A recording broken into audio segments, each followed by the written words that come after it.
Shalom pagi bersama tudukan kepala, pejamkan mata sejenak.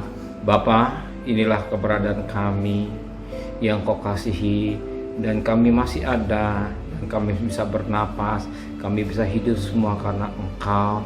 Biarlah waktu yang Kau berikan oleh anugerah-Mu yang begitu limpah, kami adakan mesbah keluarga, mesbah pribadi. Kami boleh naikkan pujian dan penyembahan.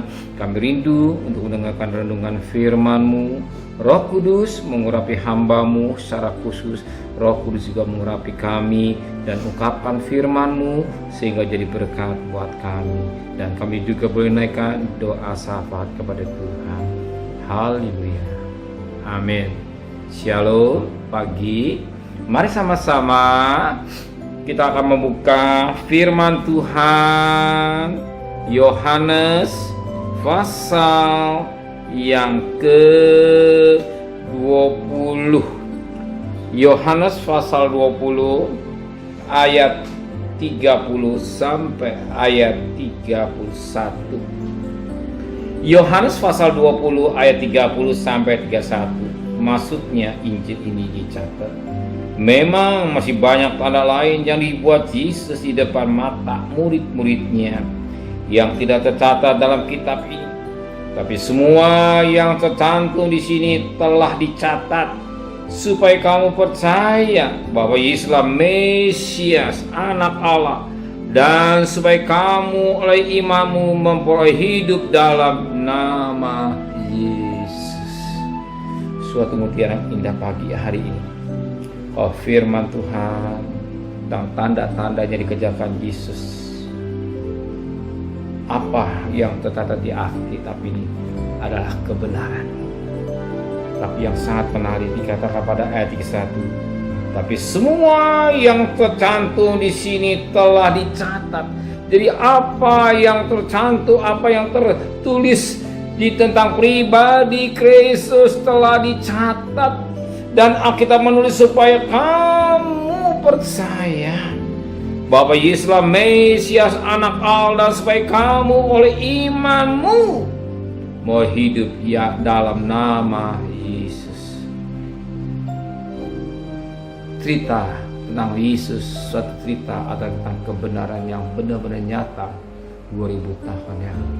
Satu pribadi kalam atau firman jadi manusia nama Yesus Kristus membawa pribadi, menceritakan tentang pribadinya, tentang kerajaan Allah, tentang keselamatannya. Supaya apa? Melalui dia kita boleh percaya. Kenapa kita harus percaya kepada dia? Dan Alkitab menulis oleh ia supaya kamu oleh imanmu memperoleh hidup dalam nama Yesus. Dengan kita percaya, ya, dengan kita percaya bahwa Yesus adalah Mesias, Anak Allah, supaya kita oleh iman kita beroleh hidup dalam namanya. Di mana Alkitab menulis hidup dalam supaya sebab dialah satu-satunya jalan untuk menuju ke Bapa atau ke surga. Sebab Yesus firman Allah berkata dalam Yohanes 14 ayat yang ke-6, Yohanes 14 ayat yang ke-6, kata Yesus kepadanya, akulah jalan dan kebenaran dan hidup. Saya ulang, Yesus adalah jalan, kebenaran dan hidup. Dengan kita percaya kepada Yesus, kita akan memperoleh hidup. Kenapa? Sebab tidak ada seorang pun yang datang kepada Bapa kalau tidak melalui Aku. Dia adalah jalan. Untuk kita percaya, dengan percaya kita mau boleh hidup dalam nama Yesus. Tidak ada nama yang lain, hanya nama Yesus yang boleh kita berjalan untuk menuju bertemu dengan Bapa di surga. Ini yang jadi masalah, bahwa Yesus adalah Mesias, Anak Allah. Bahwa Yesus adalah Mesias, Anak Allah. Dan akhirnya menulis supaya kamu atau kita semua yang hadir pada pagi hari oleh iman kita memperoleh hidup yang dalam namanya.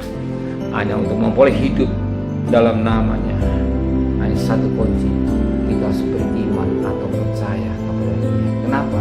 Sebab dia berkata, akulah jalan. Yohanes 14 ayat 6. Akulah jalan, atau Yesus adalah jalan, kebenaran, dan hidup. Dan hidup. Supaya kita bertemu dengan Bapa. Tanpa kita percaya kepada Dia, kita tidak akan sampai bertemu dengan Bapa. Hanya satu kunci, percaya atau beriman atau menyerahkan sepenuh orang yang kita percaya. Dia akan jadi petunjuk jalan untuk menuju hidup. Amin. Bukan mati di dunia, hanya mati sementara transit. Kemah akan dibongkar dan itu rumah yang ada itu akan ditinggalkan. Tapi kemah yang abadinya Tuhan kita. Kalau kita mau percaya kepada Dia, amin. Saudara percaya Dia adalah jalan untuk menuju surga dan kita boleh hidup kekal bersama-sama dengan Dia. Amin.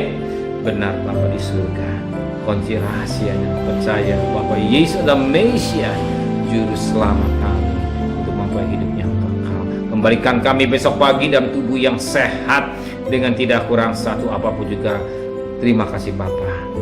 Terima kasih Tuhan. Kami berdoa buat bangsa negara kami Indonesia, di Bapak Presiden, Wakil Presiden, para menteri, para gubernur, para bupati, para wali kota, para camat, para lurah, para RW, para RT, para medis, para relawan, para TNI, para Polri, bahkan mereka yang bekerja di depan perang virus corona. Biarlah kasih-Mu melimpah, jangan sampai negara kami kembali pada pandeminya. Semakin banyak yang kena COVID, semakin banyak pandemi menjadi endemi, dan negara ekonomi kami boleh diberkati oleh Tuhan. Terima kasih Bapa di surga dan kekasih. Terimalah berkat nikmat dari Allah Bapa, cinta kasih sayang dari Tuhan Yesus Kristus, dan berkat Roh Kudus nyertai saudara hari ini sampai Maranatha Tuhan Yesus datang. Yang cinta Dia katakan amin. Tuhan memberkatinya.